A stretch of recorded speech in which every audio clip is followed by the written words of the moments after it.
All right, welcome back. This is chapter 2. We're going to install Visual Studio Code and PowerShell 7.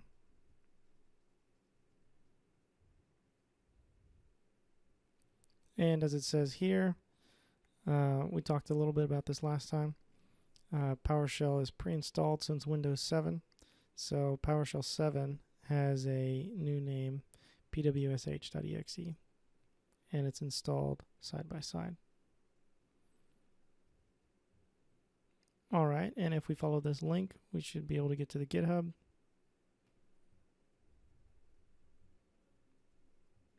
Well, that didn't work, so I'll just browse to it. All right, here we go. Just search for PowerShell GitHub, and it was the first link. And when you scroll down, you'll see the options here. It says we'll want to choose the first one, Windows x64 MSI stable download.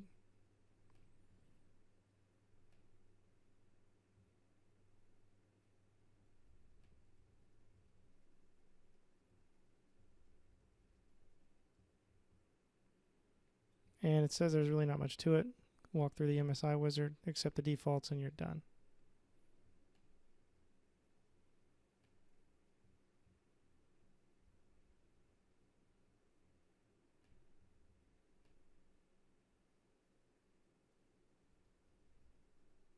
It will add PowerShell to path environment variable, register Windows event logging manifest, whatever that means. We can choose to enable PowerShell remoting, add open here context menus to explore, the right click menu, and add run with PowerShell 7 context menu for PowerShell files. We'll go ahead and choose those. Enable updating PowerShell through Microsoft Update, that's fine. And install.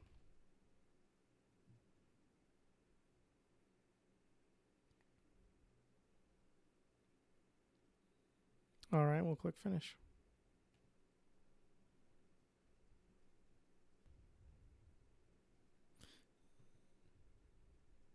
And it looks like we can open it in the start menu by searching for PowerShell and look for PowerShell 7.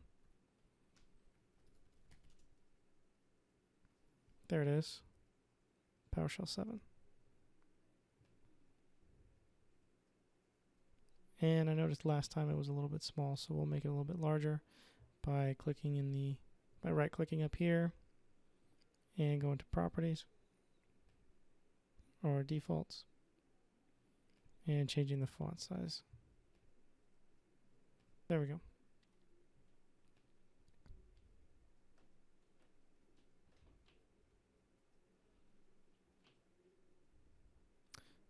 It says we can also go to the Options tab and increase the command history buffer size so that it will remember a lot more of our typed commands.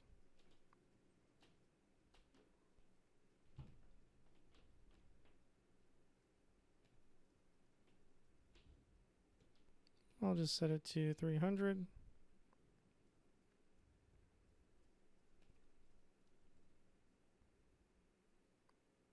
Set both width sizes to the same number on the Layout tab. Looks good. This is to avoid a horizontal scroll bar at the bottom.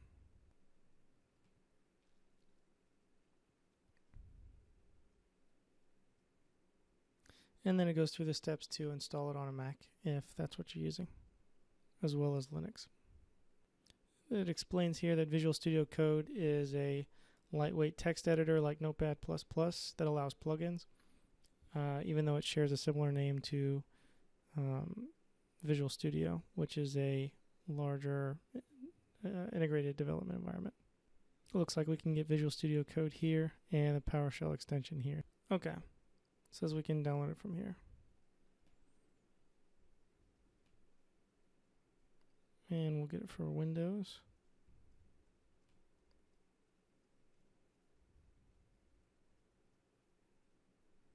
It just says download and run the installer. And open up the marketplace and search for PowerShell to install that as well.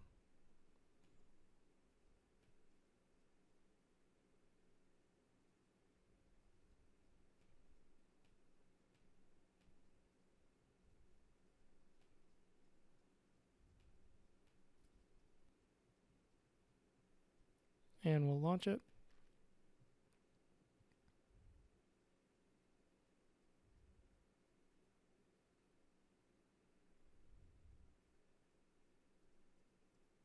When you first start it, there's a few things you can go through to set it up. By changing the theme, setting up syncing, and other options here. I'll go ahead and click on extensions and search for PowerShell. And we'll install this one here.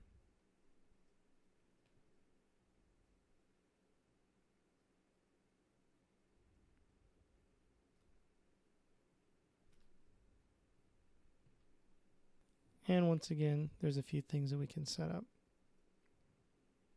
And you know what? I'll try ISE mode just to see if that makes me more comfortable.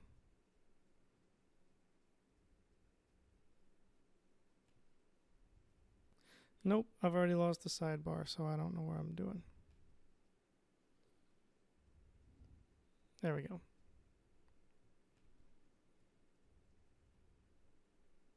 It shows here that we can get to PowerShell from the icon on the left.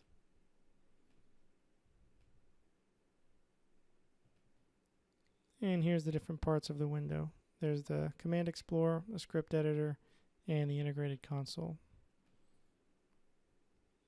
On the left here is the Command Explorer. This section here will be the script editor, and down here is going to be the integrated console. It looks like there's a few things we can configure here as well. If we go to File, Preferences, and Settings.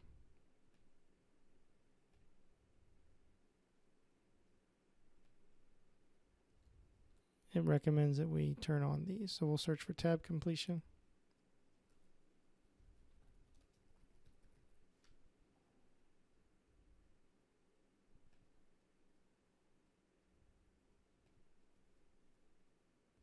We'll change the terminal integrated window to PowerShell. Not Windows PowerShell, because that's the PowerShell version 5 that comes installed with Windows by default. And we can change the default language from plain text to PowerShell.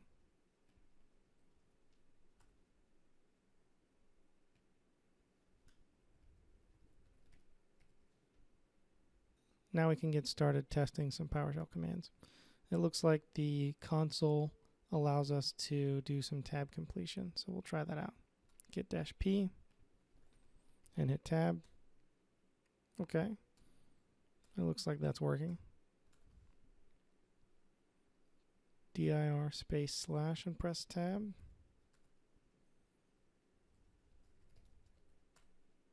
Yep, and that'll cycle through the folders in the current directory. Git proc, tab space -. Yep, you can tab through the parameters as well. And if a parameter starts with the letter E, you can type that first and only tab through the parameters that start with the letter E. Looks like it also offers IntelliSense, where when you start typing in the script editor, it'll give you different options that may fit what you're typing. And once again, we can check our version table here by doing $PS version table. And we'll hit tab to complete that. Looks like we're on version 7 now. All right, the chapters are going to start offering us labs to do, so let's check that out. Okay. Install everything. We've already done that. Change the font and text size in the terminal application. In Visual Studio Code, let's see if we can find that.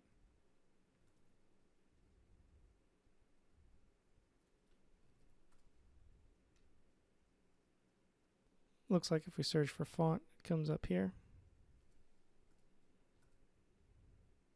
It says we can maximize the console and remove Commands Explorer.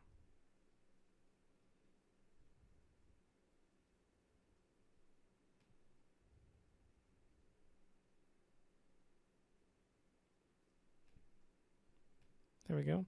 All right, see if we can tell the difference between a single quote and a backtick. Looks good to me. I'll do Control plus to zoom in a bit. It also wants us to check the different types of brackets.